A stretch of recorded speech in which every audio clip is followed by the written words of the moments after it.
What's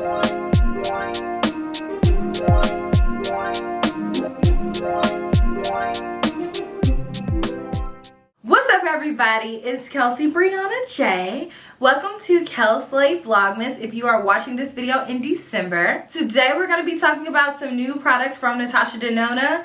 I have my hands on the mini Biba palette as well as this new cheek duo. This one is called the Rose Cheek Duo, and that is the theme of these two launches. As you all know, the mini Biba palette is a spin-off of the big Biba palette that Natasha launched some time ago. One of my favorite neutral eyeshadow palettes that I have in my collections. And I really like saying Big Biba now that I'm saying it out loud.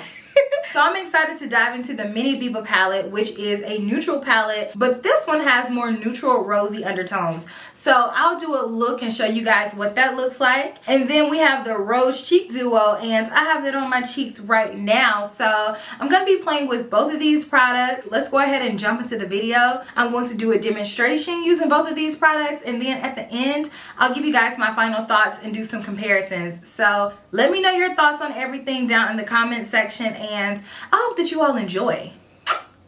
Let's go in with Plush and a blending brush. Plush brush, yes, that rhymes. This is going to be my transition shade, so back and forth. Let's take that above the crease. I love a peachy neutral shade. They are so underrated, and I actually don't have a lot. It's just peach enough to where you go, is that peach or is it brown? And this color builds up quite nicely, so I feel like I could get it to be more opaque, but since I'm using it as a transition shade, this is good. So just back and forth. Next, let's take Bruno, same brush. And I'm just going to take that on the outer corner and then blend it up towards the crease. So I'm just going to pack it on the outer corner and then turn the brush and blend it up. I'm going to take that same brush and pop into Izzy. And I'm just going to make way for this shade right in between that transition shade and the shade Bruno, just to blend it and make sure that nothing is harsh. Let's dip into Blaze Nude with the flat shader, and I want this color on the inner portion of the eyelid and then bring it over towards the inner corner too. And we're gonna bring it up a little bit higher and tap that on. I want this color to be pretty opaque, so I'm just gonna spend a moment building it up and then buffing it over. Same brush, and I'm gonna pick up Wink. And with this shade, let's just pop that in between the lighter shade and that deeper shade. And I'm just gonna build this up just a hair. I'm getting a touch bit of fallout with this color, just a little bit. It's a little bit drier than the others that I've tried. That's okay, as long as I can build it up and it eventually adheres.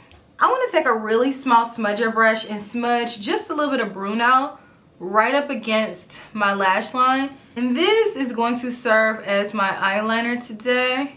And you can press it on first and then go back in once you have the majority of it applied on your brush and just blend it out. And that way you can maintain control if you want to use your eyeshadow as eyeliner. You need a pretty tiny brush to do this. This one is the Wangas 07. I don't know if this brush is still in production. However, a brush similar to this would be perfect.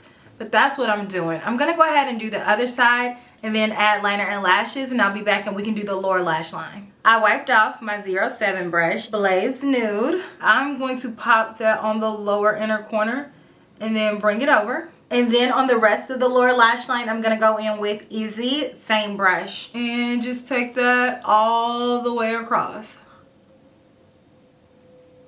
Okay, let me pop on liner and mascara. Be right back. So my eyes are done. I think they look really pretty. So now let's get into some cheeks. Let's pop open the Rose Cheek Duo. So because the pans are so small, I'm gonna take a smaller brush. This one is the Chikuhodo GSN 05. I'm just gonna pop it right in there, dig some of that blush out. And then I wanna put a lot today actually, because this color is pretty light, a pale rose shade. It's definitely building up, but it's still pretty sheer in the application. This is where I see the most depth once I've built it up to about 3 layers of blush color, but still it's very, very light. I definitely need to go in with a little bit more bronzer just to warm it up so it doesn't look so stark against my complexion. Or you can just go in with a very, very, very small amount, you know, and it kind of gives you that flushed look, but it's super, super light. Now let's pick up a little bit of the highlighter. This is the Chikuhodo highlight brush. This is a champagne-like highlighter. On my complexion, this is pulling a little bit champagne, almost white. I wish the highlighter had a little bit of pink qualities to it, or like rosy qualities to tie it together. I think if it were that color, more people would be able to wear it. Because unless you're just like a really light highlighter, if you're around my complexion or deeper, this is just gonna look pretty white. So here we go. Here's my finished look using the 2 new products. Let's take a close look at it before we zoom out. Be forming your thoughts because I cannot wait to read what you guys think. Now let's zoom out and talk about it. So let's talk about my final thoughts. Okay, starting with this little blush palette. And I am not a fan of this duo for my complexion simply because it's just too light. Does it work well? Yes, it does. But I truly only advise you to get this if you are at least 2 or 3 shades lighter than me and you prefer to use little bitty blushes like this. And I've gotten one of these from Natasha before, and I'm not gonna say that I dislike it, but I really don't like little bitty makeup like this just because I feel like I'm always trying to like pick at it or something. I don't know. It's a mental thing. I prefer things that are a little bit bigger. However, if you are trying to save space or if you're a person who is a minimalist, this is really small and it has your blush and your highlighter at the same time. But like I said, if you are my complexion and it's not going to work on you, it's way too light, I wouldn't suggest that you buy it, because even though you could make it work, with it being so much makeup out nowadays, I wouldn't see why you would try to make something work when it's just not really intended for you. So I'm going to say skip on this for my complexion and deeper. And I'm not even mad about it because Natasha Denona has given us so much makeup over the past like 5-6 years, and I truly think she takes turns on which complexion she's going to focus on for what launch. And people who have a medium deep or deeper complexion, it's just not our turn, because I've seen her come out with products that work for deeper complexions that wouldn't necessarily work for lighter complexions. So I'm not going to knock her for it. However, I do think that at this point, Natasha Denona does have the budget to come out with multiples of something at the same time, instead of using the let's just launch one at a time model that she's been using for the past few years. So at this point, I know she's holding back just so she can have multiple launches throughout the year. And who knows, that may be a contractual stipulation that she has to fulfill through some of her retailers that she's sold at. So who knows why she launches stuff the way that she does. But if you like cream and highlighter duos and you're lighter than me, I would say it's a really nicely formulated product, and I like the way that it applied. I love the formulation that she's been using for her cream products. Color wise though, the blush and highlighter in this duo are both lighter than the blush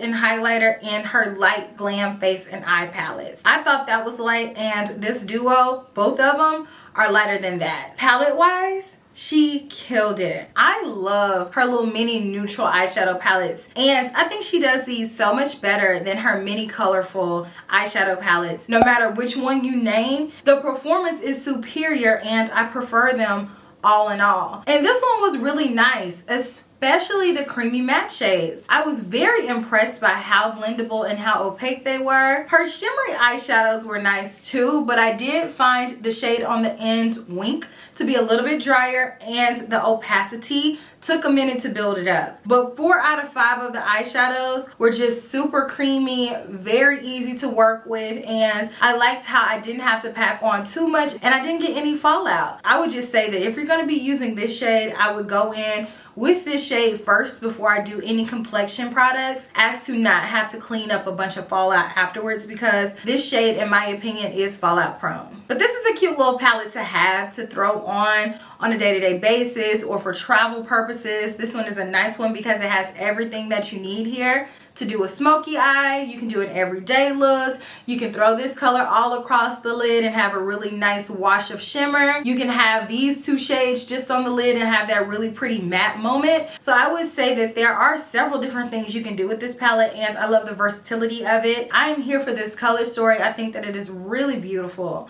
However, this is a spinoff of the Biba palette, which this one is one of my favorite neutral palettes of all time, and I pulled it out to look at it. Even though both of these palettes are neutral palettes, I would say that the mini Biba palette pulls a lot more pink in its neutralness, and the big Biba palette is a little bit more neutral or cool neutral. I see a little bit of inspiration that could have been pulled from the Biba palette. Also, the mini Biba palette looks like it could be somewhat of a spin-off of the Zendo palette. So had Natasha thrown a pop of color in here, hello Zendo palette, it could have been his little sister. I mean, just look at them. Here's the Zendo palette. Top is mini Biba and the bottom is mini Zendo. I think the mini Biba palette looks like it could have been the mini Zendo palette. I mean, because look at the mini Zendo palette and how it really doesn't correlate with the big Zendo palette, and the mini Biba one does. And look at the Biba palette against the mini Biba palette, which is on top, and the mini Zendo palette.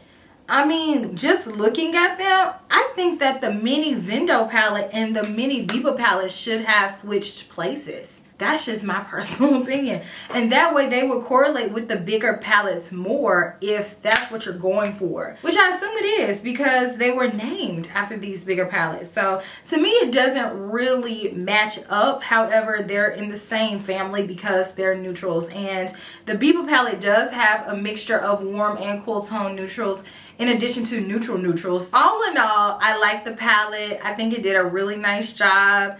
I can see myself reaching for it all the time, especially because, like I said, I do tend to favor Natasha's mini neutral palettes because they are so well made. However, do I feel like mini Biba matches up with big Biba? Like 50%. We might need a paternity test to figure out whether or not you are the father, because it kind of looks like you squint your eyes a little bit. Not all the way. But anyways, let me know what y'all think about it down in the comment section. Do you all typically buy Natasha's mini palettes and mini products?